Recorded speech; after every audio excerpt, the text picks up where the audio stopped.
성도 여러분, 한 주간 잘 지내셨습니까? 혀가 꼬이네요. 잘 지내셨습니까? 잘 지내셨죠? 네, 제가 지금 과도기인 것 같습니다.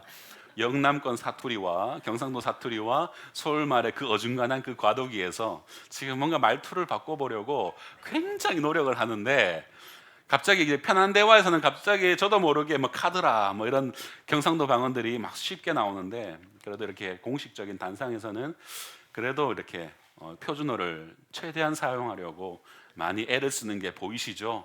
네. 나중에 훗날 완벽해지게 되면은 그때 자랑을 더 해보겠습니다. 지난주 말씀을 한번 상고해 볼까요? 우리가 비전의 사람은 어떤 사람이며, 그리고 어떻게 그 비전을 성취해 가는지 우리가 함께 나누어 보았습니다. 여러분, 비전의 사람은 느헤미야와 같이 도전하는 사람이라고 했습니다. 그리고 그는 위기를 기회로 삼을 줄 알았고, 위기 앞에서 그냥 뭘 가만히 있는 것이 아니라 기도하였다고 하였고, 기도만 하는 것이 아니라 치밀하게 계획하고 준비하는 사람이라고 하였습니다. 기억나시죠? 그렇죠? 너무 생소하십니까? 아마 다 기억이 나실 겁니다. 근대 올림픽의 창시자인 쿠베르탱이라는 사람이 있습니다. 이 사람이 올림픽의 5가지 기본 경기로 달리기, 사격, 펜싱, 수영, 그리고 장애물 뛰어넘기를 지정했는데, 1912년 스톡홀름 올림픽에서 이 5종목이 기본 경기로 채택되는 인상 깊은 이야기를 전 세계에 소개했다고 합니다. 내용은 이렇습니다. 19세기 젊은 프랑스 기마 장교가 전쟁터에서 이 중요한 전령을 전달하기 위해서 말을 타고 전쟁터를 달리고 있었다고 합니다. 그런데 갑자기 적군과 맞닥뜨려서 칼을 뽑아서 근접전을 펼치기 시작했죠. 하면서 분접전 하면서 이런 거 근접전을 펼치게 되었습니다. 칼을 빼내어 들고 결투를 내서 승리한 이 장교는 다시 말을 타고 달리다가 그의 말이 누군가가 쏜 총에 맞아서 쓰러지게 됩니다. 그는 말에서 나뒹굴면서 자기를 겨냥하는 적군의 심장을 향해서 그 뒹굴면서 총을 탁 꺼내어서 바로 팍 쏴서 그 사람을 또 적을 사살했다고 합니다. 그리고 그는 다시 일어나서 달려서 강에 도착을 하는데, 이번에는 이 수영을 해서 강을 건너기 시작하고 마침내 아군 진영에 이렇게 전령을 전달하는 데 성공했다고 합니다. 이 장교는 그에게 맡겨진 임무를 완수하기 위해서 말을 타고 칼을 뽑고 총을 쏘고 수영을 하고 달려서 마침내 그에게 맡겨진 임무를 완수했다라는 이야기입니다. 이런 유래를 통해서 만들어진 경기가 지금까지 우리에게 흔히 전해지는 근대 5종이라는 경기입니다. 승마, 펜싱, 사격, 수영, 그리고 들과 상과 같은 장애물의 지형을 달리는 크로스컨트리를 포함한 5가지 경기를 통해서 인간의 한계를 이제 넘어서는 그런 경기 중에 하나가 근대 5종이라고 하죠. 쿠베르탱이 이 5가지 경기를 제안했을 때에 제일 반대가 많았던 것이 크로스컨트리였다고 합니다. 그건 정말 흔히 말 에바다, 오바입니다. 도저히 그것은 할 수 없습니다. 그걸 뭐하러 합니까? 이런 의견이 모였지만, 쿠베르탱은 장애물 경기에 대한 남다른 애착을 보이고 이 크로스컨트리가 정말 중요하다라는 것을 주장했는데, 그 이유가 이 장애물 경기야말로 우리 인생의 축소판이지 않느냐, 인생의 어떤 그림을 가장 잘 보여주는 것이다 라고 많은 회중들을 설득했다라고 합니다. 성도 여러분, 그렇습니다. 장애물이 없는 그런 인생이 우리 인생에 어디 있겠습니까? 그렇죠. 성도의 삶도 결코 예외가 아닙니다. 우리가 하나님과 동행하는 삶을 살면은 하나님이 우리를 형통케 하신다라고 하시는 말에서, 이 형통이라는 말은 장애물이 없다라는 말이 아닙니다. 그냥 무조건 막 이렇게 쫙 달리는 그런 인생을 말하는 게 아니에요. 하나님이 함께 하시는 것 자체가 성경은 형통이라고 그렇게 정의를 하고 있고, 우리에게 닥치는 불의 환난, 물의 환난이 올지라도 하나님이 함께 하시기에 우리는 형통하다라고 하는 것이지, 예수 믿으면 무조건 막 이렇게 비포장 도로를 마음껏 달릴 수 있다, 아우토반이다라고 하는 것이 형통이 아니다라는 것을 기억하셔야 됩니다. 그래서 처음 교회 오셔서 등록하시고 예수 믿는 사람은 늘 잘 되는 거 이렇게 보시고는, 아이고 나는 이제 예수 믿었는데 나는 왜 이렇게 내 인생은 왜 아직 이 모양 이 꼬라지고 하시는 분들이 간혹 속출합니다. 그래서 그렇지 못해서 교회를 떠나버리는 분, 이럴 거면 내가 교회에 왜 왔을까 하면서 교회를 떠나버리시는 분들이 사실 우리 주변에 굉장히 많습니다. 하지만 여러분, 우리가 장애물 없는 인생이 우리가 어떻게 하나님 앞에 엎드릴 수 있겠으며 장애물이 있기 때문에 하나님 앞에 엎드리고 기도할 수 있는 것 아니겠습니까? 여러분, 본문에서 나오는 하나님의 사람 느헤미야가 이 예루살렘 성 재건에 착수하자마자 이 장애물을 만나게 되었는데, 느헤미야는 하나님이 주신 비전을 이 성취하기까지 수 없는 많은 장애물들을 만납니다. 느헤미야 전체가 그 장애물을 만나고 극복하는 그런 느헤미야의 일대기를 보여주고 있습니다. 하지만 결과적으로 느헤미야는 이 장애물들을 아주 성공적으로 다 뛰어넘습니다. 그리고 마침내 그에게 부여된 성벽과 성문을 중수하는 이 일을 완수하죠. 사랑하는 성도 여러분, 우리의 인생에 장애물이 왜 있습니까? 앞서 이야기했던 크로스컨트리에서 달리면서 마주치는 장애물은 걸려 넘어지라고 있는 것이 아니라 뛰어넘으라고 장애물들이 있는 것이죠. 우리 인생에도 수없이 많은 인생의 장애물들이 순간순간 우리의 앞을 가로막을 때가 있습니다. 하지만 그때마다 우리가 장애물을 뛰어넘어 완주하는 주인공이 될 수 있기를, 그런 저와 여러분이 될 수 있기를 주님의 이름으로 축복합니다. 우리는 이제 느헤미야가 어떻게 이 장애물을 극복하고 뛰어넘는지, 하나님의 비전을 성취해 가는지 우리는 살펴보려고 합니다. 느헤미야가 비전을 성취해 가는 과정을 유심히 살펴보면서 우리도 이 비전 성취의 주인공이 될 수 있기를 바랍니다. 장애물 극복 그 첫 번째는 바로 철저한 상황을 파악하는 것입니다. 여러분, 다시 말하면은 현실을 직시하고 형편을 살필 줄 안다라는 것입니다. 마음만 앞서고 꿈만 앞서는 그런 현실적으로 그것을 실현하기는 어렵죠. 마음과 꿈은 있지만 그것을 앞세우기만 하면은 그것을 우리가 현실적으로 이룰 수가 없다는 것입니다. 느헤미야는 이 예루살렘에 도착하자마자 무엇을 가장 먼저 하는지 한번 살펴보겠습니다. 11절부터 15절까지 조금 길지만 우리가 한 목소리로 한번 읽어보겠습니다. 11절에서 15절입니다. 준비되셨습니까? 네, 같이 읽어보겠습니다. 시작. 내가 예루살렘에 이르러 머무른 지 사흘 만에 내 하나님께서 예루살렘을 위해 무엇을 할 것인지 내 마음에 주신 것을 내가 아무에게도 말하지 않고 밤에 일어나 몇몇 사람과 함께 나갈새 내가 탄 짐승 외에는 다른 짐승이 없더라. 그 밤에 골짜기 문으로 나가서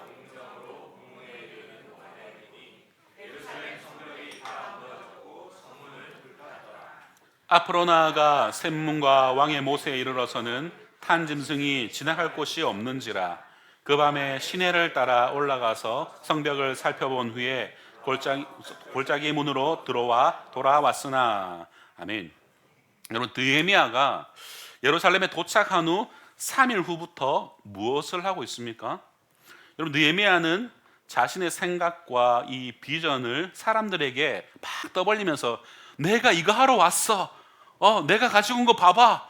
내 준비 다 됐어. 이러면서 자기의 어떤 위세를 자랑하기보다는 가만히 3일 동안 성문과 성벽을 바라보기만 했던 거예요. 그리고 그것을 살피러 다녔던 것을 알 수 있습니다.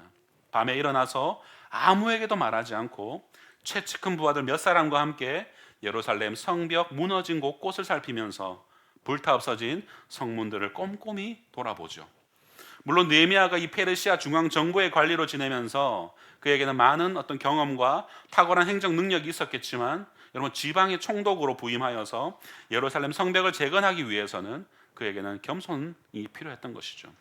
말로만 듣던 상황이 아니라 그러니까 직접 이 생소한 지역을 살피고 제대로 그곳을 파악할 필요가 있었다는 것입니다. 느헤미야는 말을 타고 예루살렘 성벽을 그 밤에 꼼꼼히 살핍니다. 말을 타고 갈 수 없는 지역은 직접 걸어서 샅샅이 다 조사하는 것을 또한 보여줍니다. 이런 이야기를 아주 우리가 읽어가면은 이 느헤미야의 어떤 동선이 그림으로 그려지듯이 보여지죠. 아주 세세하게 기록하고 있는 것입니다. 왜요? 중요하니까 그렇게 세세하게 기록했겠죠. 왕관의 보석 같은 사랑하는 성도 여러분, 하나님께서 우리 각자에게 주신 사명을 완수하기 위해서는 이와 같은 철저한 상황 파악과 솔선수범하는 그런 겸손한 자세가 필요합니다. 때로는 일터에서나 교회에서나 혹은 우리가 속해 있는 가정에서나 리더가 되는 자가 상황을 제대로 파악하지 못해서 우리가 어려움을 당하는 경우가 우리의 삶에서 왕왕 찾아오죠. 현재 공동체가 처한 상황과 문제의 원인을 정확하게 진단하고 그것을 파악하는 안목이 무엇보다도 필요합니다. 여러분, 하나님께서 내게 주신 직분들, 내게 허락하신 사역들, 그리고 맡기신 영혼들, 내게 주신 이 공동체들, 이것들을 꼼꼼하게 우리는 살펴볼 수 있어야 됩니다.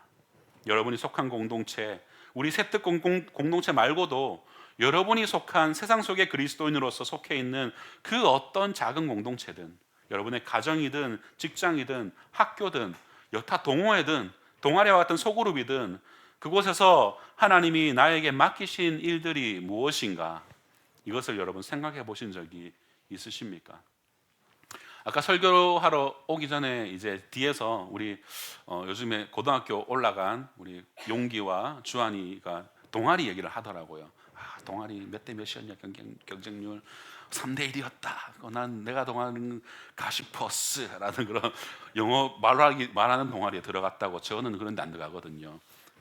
언어가 안 되니까 뭐또 가시퍼스라는 영어 동아리에 들어갔다 이러면서 막 얘기를 하는데, 그런 걸 얘기하면서 혹시 하나님께 어떻게 영광을 돌릴지 생각해 본 적이 있냐라고 물어보면 애들이 부담스럽겠죠, 그죠? 근데 그것을 생각을 하셔야 된다는 거예요. 나를 그곳에 부르신 이유가 뭘까? 나는 그곳에 왜 들어가려고 하는가? 그냥 나의 유익을 위해서만 할 것인가? 그것이 아니라는 거예요. 하나님께서는 어떤 작은 공동체든지 나를 통해서 하실 일이 있으시다. 어쩌면 그곳에 나를 통해서 복음을 듣게 할 영혼이 있기 때문에 나를 그곳에 보내는 것일 수도 있고, 나의 도움이 필요한 자가 그곳에 있기 때문에 나를 그곳에 보내실 수도 있다라는 겁니다. 우리는 그냥저냥 나의 소욕을 만족시키는 범위 안에서만 머무르고 내가 속할 공동체를 선택하는 것이 아니라, 나를 그곳에 세워진 의미를 생각해 본다면 여러분, 우리는 그곳에서의 우리의 태도가 달라질 것입니다. 부디 여러분 주변을 잘 살피시고 돌아볼 수 있기를 바랍니다. 더 나아가서 적극적으로 살피고 돌아볼 때에 하나님께서는 그곳에서의 우리의 가져야 될 그런 지혜도 방법도 우리에게 알려주실 것입니다. 그러니 철저하게 상황을 파악하시고 꼼꼼하게 살피시기를 바랍니다. 그리할 때 여러분, 우리는 장애물을 극복할 수 있습니다. 장애물 극복 두 번째는 동기 유발자가 되어야 된다는 것입니다. 여러분, 절망의 상황 속에서도 희망을 이야기하는 사람이 여러분 바로 오늘 본문의 느헤미야였습니다. 예루살렘 형편을 다 돌아봤습니다. 정말 이제 말로만 듣던 그런 상황, 처참했던 상황을 느헤미야가 실로 그렇게 세밀하게 다 살펴보았습니다. 상황을 다 파악했어요. 그런 다음에 백성들을 모아놓은 후에 느헤미야가 뭐라고 이야기합니까? 17절에서 18절입니다. 후에 그들에게 이르기를, 우리가 당한 공경은 너희도 보고 있는 바라. 예루살렘이 황폐하고 성문이 불탔으니 자, 예루살렘 성을 건축하여 다시 수치를 당하지 말자 하고, 또 그들에게 하나님의 선한 손이 나를 도우신 일과 왕이 내게 이런 말씀을 전하였더니 그들의 말이 일어나 건축하자 하고 모두 힘을 내어 이 선한 일을 하려 하매 라고 말합니다. 사태를 정확히 파악한 느헤미야는 이 예루살렘의 유대인들에게 철저하게 이 파괴된 성벽과 성문의 현황을 이야기하면서 도시 재건축의 아마 청사진을 그들에게 발표했을 것입니다. 느헤미야는 하나님의 도우심과 그리고 그가 있었던 페르시아 왕궁의 아닥사스다 왕의 이 후원을 백성들에게 설명하면서 그 일이 어떻게 이렇게 일어났는지 아마 그는 정말 하나님에게부터 이야기 들은 이야기부터 쫙 풀어냈을 것입니다. 그때에 이 백성들의 마음이 감동이 되어지죠. 그리고 이렇게 담대하게 비전을 제시합니다. 여러분, 이스라엘 백성들이여, 지금 우리가 당하고 있는 형편은 절망이요, 어려움이지만, 고통이지만, 황폐함이지만, 그러나 자, 이제 일어납시다. 예루살렘 성을 건축합시다.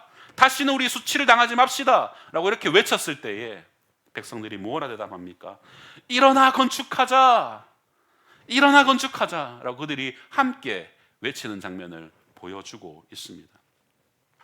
느헤미야는 분명한 미래의 청사진을 그들에게 보여주었고, 이것을 그들의 믿음의 눈으로 보았던 이 백성들은 따라갈 용기와 힘을 얻게 된 것이죠. 성도 여러분, 느헤미야는 꿈을 꾸는 사람이었고 앞을 내다보면서 먼저 걸어간 개척자였으며 하나님의 비전을 사람들에게 아주 선명하게 보여주는 그런 비전어리였습니다. 꿈을 심어주는 사람이었다는 것이죠. 여러분, 사람들의 마음속에 새로운 용기와 희망을 심어주는 사람, 그가 바로 느헤미야였던 것입니다.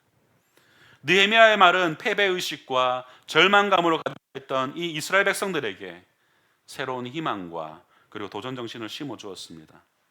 그렇게 이 느헤미야의 말을 듣고 있는 순간 그들의 마음을 사로잡고 있던 그런 두려움과 패배의식, 이것은 정말 눈 녹듯이 사라져 버렸던 것이죠.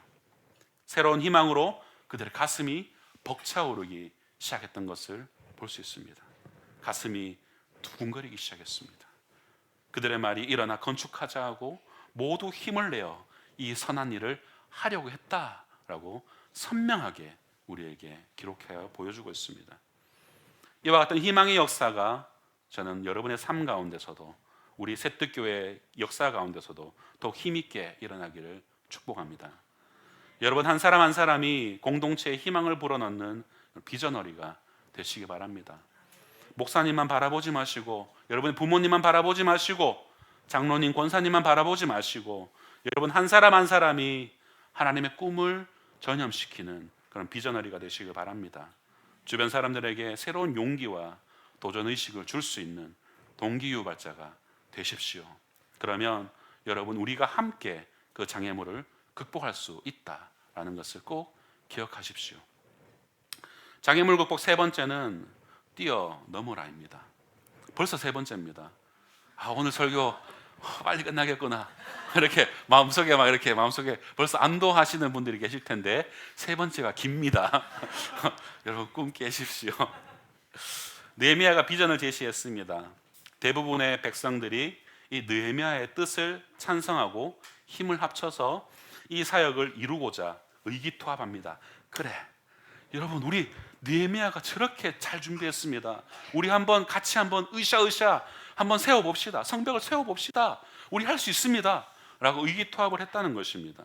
그런데 여기서 예기치 못한 반대에 부딪히게 됩니다. 느헤미야의 말을 비웃고 업신여기는 무리들이 있었다라는 것이죠. 본문에서 언급되어지고 있는 산발락과 도비아와 게셈, 그들이 바로 그들이었습니다.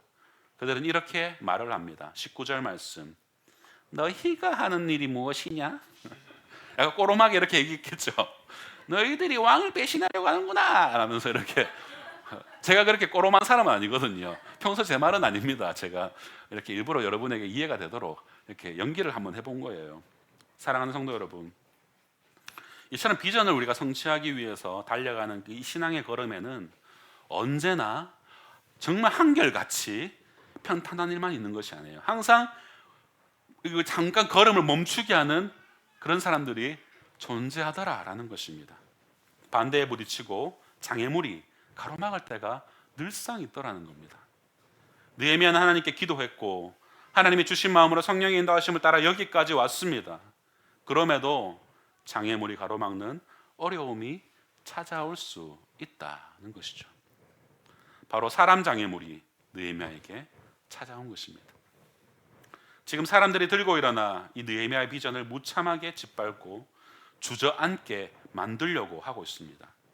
여러분 사실 이것은 사람의 방해 같지만 결국 그 이면에 역사하는 사단의 방해요, 사단의 모략이다라는 것을 우리는 볼 수 있어야 됩니다. 여러분 사단은 호시탐탐이와 같은 방해 공작으로 우리의 마음을 낙심시키고 절망으로 몰아넣으려고 한다라는 것을 잊지 말아야 됩니다. 제가 대학교 때 이제 선교단체에서 훈련 받으면서 2년차 때 필독서 중에 하나가 뭐였냐면은 C.S. 루이스의 이제 스크루테이프의 편지라는 책입니다. 혹시 보신 분 있으시죠? 그죠? 너무 재밌어요. 되게 이게 우화처럼 만들어졌는데 이 스크루테이프라는 고위 사단, 고위 악마가 있었는데 그의 이제 조카인 워무드에게 이가 편지를 하는 내용이에요. 워무드야, 우리의 대적자, 우리의 원수 예수가 오늘은 이 철수라는 애를 마음에 벌써 감동을 준 것 같아. 네가 가서 이 철수의 마음을 현혹해야 되는데 어떻게 해야 될까 하는 그런 여러 가지 상황에 대해서 네가 여기 실패했구나. 이때는 이런 마음을 넣어줬어야지. 네가 그걸 내버려 두면 되니 하면서 원모들을 책망하기도 하고 격려하기도 하는 이 되게 사단의 입장에서 어떻게 우리를 방해하는지를 되게 우화적으로 기록해 놓은 그런 책입니다. 소설입니다. 짧은 소설인데 굉장히 재밌습니다. 그래서 이렇게 얘기하는 것은 뭐다? 5, 6월 필독서는 그걸로 간다라는 거 예고편입니다. 그래서 저는 읽기 어려운 책은 결코 권장하지 않습니다. 읽기 쉬운 책들을 권합니다. 그래서 그런 것처럼 여러분, 사단은 항상 우리 이면에서 우리를 현혹하고 우리를 넘어뜨리려 한다는 것입니다. 예수 그리스도를 믿지 못하게 하려는 상황을 계속해서 우리에게 부여한다라는 것을 우리는 잊지 말아야 됩니다. 여러분, 이럴 때에 많은 사람들이 사람의 말에 귀를 기울이고 마음의 용기를 잃어버리죠. 아, 맞다. 예전에 해봤는데 안 되더라. 그래, 내가 뭘 하겠노? 이러면서 지레 포기해버리게끔 만들어버리더라는 것이죠. 처음 가졌던 그런 동기와 목표, 희망의 움직임이 멈칫하고 주저앉아버리기 쉽더라라는 것이죠. 그렇지만 여러분, 오늘 본문의 느헤미야는 어떻게 합니까? 20절 말씀 우리 함께 읽어볼까요? 20절입니다. 시작. 내가 그들에게 일어나여 이르되 하늘의 하나님이 이를 형통하게 하시리니 그의 종들이 너희가 일어나 건축하리니와 오직 너희에게는 예루살렘에서 아무 기업도 없고 거리로 없고 기업들은 나도 없다 하였느니라. 아멘. 여러분, 장애물 만났을 때 느헤미야는 어떻게 합니까? 하늘의 하나님이 우리를 형통하게 하실 것이다. 우리와 함께 해주실 것이다. 하나님이 하나님의 영광을 위해서 몸부림치며 살아내려는 그의 백성들을 내버려두지 아니하시고 형통하게 하신다. 여러분, 믿으시기 바랍니다. 아멘. 장애물을 뛰어넘는 느헤미야의 첫 번째 반응은 바로 하나님의 그 형통케 하심을 믿었다라는 것입니다. 사랑하는 성도 여러분, 사람보다 더 크고 강하신 하나님의 능력을, 하나님의 이 함께 하심을, 하나님의 이 형통케 하심을 여러분 믿으시기 바랍니다. 비전의 사람은 하나님이 직접 이루어 가심을 확신을 한다는 거예요. 우리는 단지 도구일 따름이라는 것입니다. 하나님이 하실 일이야. 나는 도구일 뿐이야. 하나님께서 여러분 각자에게 주신 은사를 통해서 하나님께서 능히 여러분 뛰어넘게 하실 것을 여러분 믿으시기 바랍니다. 그것이 바로 하나님의 형통케 하심입니다. 사역 동사예요. 수동태입니다. 수동태. 하나님께서는 우리를 그냥 도구로 사용하신다는 것입니다. 하나님이 일하시겠다, 내가 일하겠다라는 것이죠. 장애물을 뛰어넘는 느헤미야의 두 번째 반응은 하나님이 맡기신 사명을 확신을 하고 선언을 합니다. 20절 말씀 뒤에 보니까 그들의 종들인 우리가 일어나서 건축하겠다. 이게 무슨 말입니까? 이것은 나의 사명이요 우리가 해야 될 일이다라는 이 확신에 찬 선언인 것입니다. 느헤미야의 비전을 비웃고 조롱하는 이 대적들 앞에서 느헤미야는 담대하게 자신의 사명을 선포하고 있는 것입니다. 내가 여기 예루살렘에 온 것은 이 일을 하기 위함이다라는 분명한 사명감의 확신을 선언하고 있는 것입니다. 나는 이곳 예루살렘에 무슨 행세하기 위해서 온 것이 아니다. 무슨 명예와 벼슬을 바라고 온 것도 아니다. 내가 여기에 온 것은 무너진 예루살렘 성벽을 재건하는 이 사명을 위해서 왔다. 그러니 하나님의 명령대로 그의 종인 우리가 일어나서 건축할 것이다. 하나님의 종인 우리가 일어나 건축하겠다. 그것을 바로 천명하고 있는 것이죠. 느헤미야가 이 일을 결단코 포기하지 않겠다는 그런 선언인 것입니다. 그 이유는 이 일이 수개월간 금식하면서 애통하면서 기도하는 가운데서 그리고 죽음도 불사르며 아닥사스다 왕에게 나아가 응답으로 받았던 바로 하나님이 자신에게 맡기신 거룩한 사명이다라는 그 확신이 있었기 때문에 이런 방해 앞에서도 그는 주저하지 않을 수 있었고 이 사명을 선언할 수 있었던 것이죠. 그가 뭐 유야무야 그냥 그래 뭐 이래 됐으면은 포기했을 수도 있겠죠. 그러나 그가 하나님으로부터 이야기를 들었을 때에 그는 최소 4개월 동안 하나님 앞에 금식하며 무릎으로 나아갔고, 그리고 그 수심 가득한 얼굴로 왕에게 나아갔지만 죽음을 면하였고, 그리고 왕에게서 오히려 은혜를 입어서 하나님께서 그 아닥사스다 왕에 감동시키셔서 이 모든 공사의 재료를 다 얻었었고, 그리고 이곳까지 올 수 있는 모든 길 가운데에 그 조서들을 다 얻을 수 있었던 그 모든 것들을 경험했던 느헤미야였기 때문에 그는 나는 일어나 건축한다. 그 어떤 방해가 있더라도 난 이 사명을 위해서 왔다라는 것을 말할 수 있었던 것입니다. 이제 대적들 앞에서 하나님의 종으로서 분명한 사명을 천명한 후에 느헤미야는 이 마지막으로 결정타를 이 대적들에게 날리죠. 20절 후반절을 보십시오. 오직 너희에게는 예루살렘에서 아무 기업도 없고 권리도 없고 기억되는 바도 없다 하였느니라. 이것은 하나님께서 저를 이곳에 새뜻교에 보내주시면서 또 주신 말씀이기도 합니다. 저의 전인격을 아시고 나를 사용하시는 하나님께서 내가 하나님 앞에 간구하며 기도했던 기도의 제목대로 나를 이곳으로 이끌어 오셨습니다. 보여지는 화려함을 쫓아서 사역하지 않게 해달라고, 부족한 종이 그저 주님께서 쓰시겠다고 하실 때 내어드린 작은 당나귀 새끼처럼 나를 내어드리겠다고 다짐했고 기도했기 때문에, 결단했기 때문에 저는 여기까지 올 수 있었습니다. 장애물을 뛰어넘을 수 있었던 것은 그러한 수많은 사람들의 방해 앞에서도 그런 사명을 붙들 수 있는 믿음이 있었기 때문에, 사명을 붙들고 나에게 스스로 선언할 수 있었던 그런 담대함이 있었기 때문에 이 자리까지 나올 수 있었습니다. 마찬가지로 여러분에게도 그런 상황들이 있겠죠. 여러분들 사명을 붙드십시오. 확신을 가지십시오.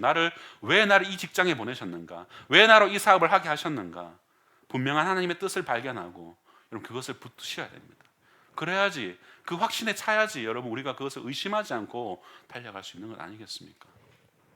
그래야 하시는 저 여러분 되시길 주님의 이름으로 축복합니다. 장애물을 뛰어넘는 느헤미야의 이 마지막 반응은 대적들의 주장을 무시해버립니다. 여러분, 대적들이 주장하는 모든 말들을 일시에 무시해버립니다. 너희들이 쓸데없는 자기 주장을 하고 있는데 너희들에게는 그렇게 말할 자격도 권리도 없다. 너희들이 말하는 것도 아무런 설득력이 없다 라고 일축해버립니다. 느헤미야는 이들의 배후에서 이들을 조종하고 있는 어둠의 세력, 사단의 권세를 보았던 것입니다. 이 사단의 권세가 여러분 대단한 것처럼 보이지만 하나님의 권능 앞에서는 아무것도 아니다 라는 것을 느헤미야는 확신을 했습니다.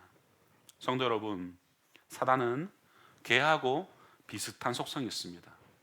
예전에 이 동네마다 돌아다니는 그런 똥개들, 동네에 약간 그런 약간 그 아주 뭐라고 그러죠? 동네를 주름 잡는 그런 똥개들이 항상 있었죠. 제가 어릴 때도 저희 동네에 항상 돌아다니는 그런 똥개들이 있었습니다. 요즘에는 유기견을 신고하는 그런 잡아가는 그런 시스템이 잘 돼 있다 보니까 보이지 않아요. 이렇게 그냥 개들이 막 홀로 막 걸어다니는 개들을 보기가 어렵습니다. 그렇죠? 그런데 이 동네 똥개는 사람이 지나가면은 막 아무 이유 없이 막 짖어댑니다. 그래서 사람이 그 개를 무서워하고 겁을 내면 어떻습니까? 개가 더 크게 짖었습니다. 개가 얼마나 기가 밝은지 여러분 사람의 심장 소리에 변화를 느낀다고 하지 않습니까? 그래서 겁먹은 것을 알고 더 크게 짖는다는 것입니다. 그런데 겁먹지 않고 개 눈을 똑바로 쳐다보면서 허리를 살짝 숙여서 돌을 들어서 던지는 신용만 해도 개는 벼락같이 도망쳐버리는 것이 여러분 개의 습성입니다. 여러분 개를 무서워하지 마십시오. 저희 누나가 아주 어릴 때 이제 아주 작은 개에게 물렸습니다. 그래서 물렸는데 그거에 트라우마가 있어서 지금도 요만한 개가 산책시키는 개 있지 않습니까? 작은 개들, 말티즈나 이런 거 오면은 같이 가족들끼리 밥 먹고 가다가도 조카 뒤에 숨거나 제 뒤에 숨거나 이러곤 합니다. 여전히 개를 너무 무서워합니다. 그럼 트라우마가 있을 수 있죠. 사랑하는 성도 여러분, 문제가 찾아오고 이 장애물을 만날 때에 마음에 지레 겁을 먹고 두려워하게 되면은, 우리가 낙심을 하게 되면은 원수 마귀는 똥개 마냥 요거 내 밥이네, 완전 내 밥이네, 겁먹었네 라고 하면서 우리를 완전히 삼키려고 들죠. 이를 성경에서는 우는 사자와 같이 우리를 찾는다라고 얘기를 합니다. 그런데 이때 우리가 정신을 바짝 차리고 허리를 숙여서, 여러분 한번 따라해 봅시다. 한번 해볼켜? 라고 이렇게 너 한번 나랑 해볼켜? 라고 한다면은 여러분 똥개가 주량랑 치듯이 여러분 마귀는 기겁을 할 것입니다. 다만 허리를 숙여 무엇을 해야 될까요? 똥개한테 던질 돌을 줍는 것 뭔가요? 기도해야 됩니다. 허리를 숙여 기도해야 되는 것입니다. 엎드려 기도만 해도 마귀는 여러분 우리를 침해할 수가 없습니다. 마귀는 주량랑을 치는 줄로 믿으시기 바랍니다.